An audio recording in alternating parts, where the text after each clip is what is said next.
Óli, ég sagði fyrir leik að andstæðingurinn myndi skoða 2 stig og þið kæmist ekki upp í 60, hefur þið trúið mér? Nei, örugglega ekki. Þetta er rosa svona varnarleikur, svona lögðu upp með það að vildu þið hraða leiknum eitthvað meira?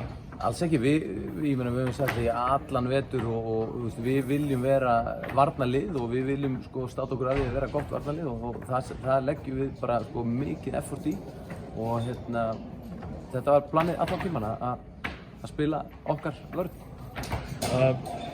Góð vörn en skotin voru ekki alveg að detta fyrir ykkur. Var það þreyta vegna varnarnar eða bara einhverjir taugar í rumminu eða eitthvað svoleiðis? Ég veit fyrsti leikur, mikið af skotum sem við vorum að klikka mjög auðveldum layupum og skotum sem við setjum venjulega niður. Er þetta ekki bara fyrsti leikur og bara high intensity? Ég held að það sé bara málið. Ég meina, yfirleitt þegar við spilum svona vörn, þá yfirleitt erum við betri sóknarlega.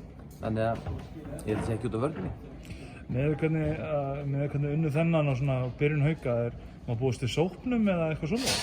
Nei, ég meina það er 1-0 núna, við höfum ekki gert neitt ennþá, þannig að það er bara næsti leikur, við þurfum að stíga næsta skref og fara í Ólafsal og ná í sigur þar, það er næsta skref. Það er fyrirsjáanlegt að Hauka munu bæta leik sem fyrir næsta, hvað þurfið þið að gera til þess að bæta leikika fyrir næsta leik? Það er hellingur sem að bæði lið geta bætt og þá er náttúrulega bara fyrsta sem að mér dettur í hug núna, það er bara hitning í rauninni og tapaði boltar, mér finnst bæði lið tapa fullt mikið af boltur með við venjulega, þannig að já. Það er bara next game. Next game, on to the next one eins og maður segir. Takk fyrir þetta.